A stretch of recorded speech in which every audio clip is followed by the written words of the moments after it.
like when you tell people like St. Thomas Aquinas is a great saint and all they've ever encountered is like Summa Theologiae type stuff, they're like, yikes. But if you tell them the story of his sanctity, that endears him to them, and then they're more likely to profit from his theological writings. Of course. So I'm going to tell you the story of my morning personhood. Okay. So I would say, like, I don't know that I woke up with alacrity, with rings on my fingers and bells on my toes as a young lad. But it was in high school, so running, cross country, and track. We had 2-a-days, anywhere between 2 and 4 days a week during the school year. So class started in high school at like 7:33 a.m. That was our first period. But you were supposed to be at practice at 6:15, which means that you were to be bright-eyed and bushy-tailed at like, 5:20-ish. Right. So that way you could do the things antecedent to the leaving the house and arriving at said practice. Of course. And that was kind of rueful, baneful, terrible. Yeah. It was rough. That's what I'm trying to say.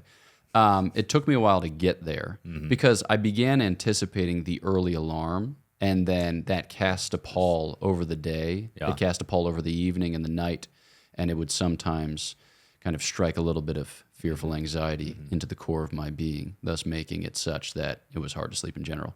So like already the transition to morning person, it was costly. All right. But then when I showed up at Steubenville, my sister was in the habit of going to morning mass because it was the only mass that she could attend with dread frequency, because the other masses, sometimes you had classes that conflicted with them, but nothing conflicted with the 6:30 a.m. mass at Franciscan University of Steubenville. So we would do that together. And then I started liking it. And I think it was like the pleasant association of morning and prayer that got me kind of in the habit of mornings. And then we went to the novitiate, and we were all woken up at the same time. Yeah.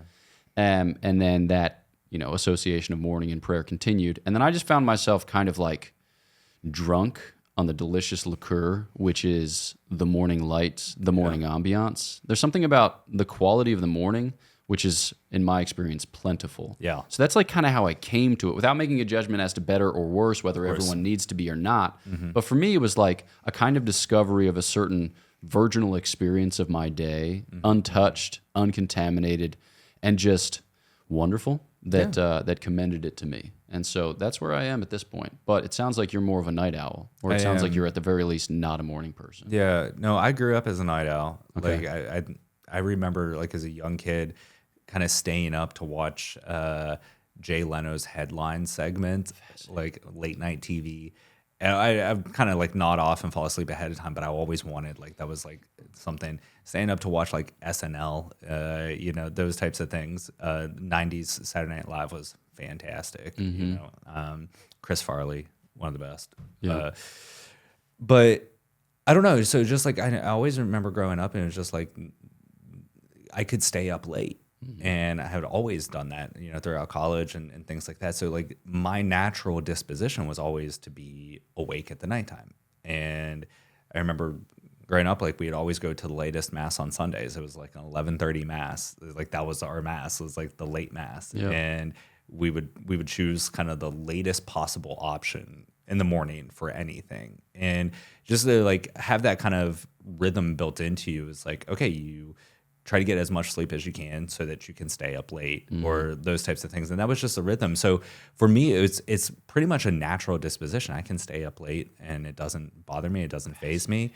I'd rather, if we're traveling or something, it's like, yeah, I can hop in the car and drive 2 or 3 hours, through the middle of the night. And that's perfectly fine. And I'm used to that. And so I'm okay with that.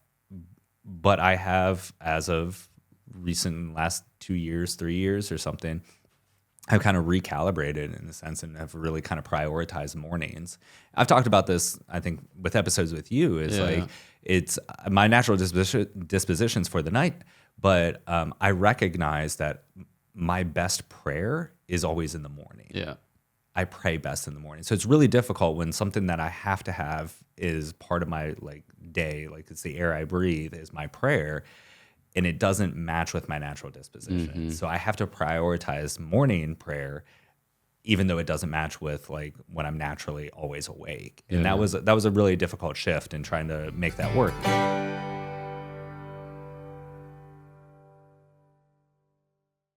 Father Jacob Bertrand, would you say that you're optimistic about this subscription appeal? No. Would you say that you're optimistic about anything? No. Well, I am. Folks, go ahead and subscribe to the YouTube channel. We'd greatly appreciate it. Cheers.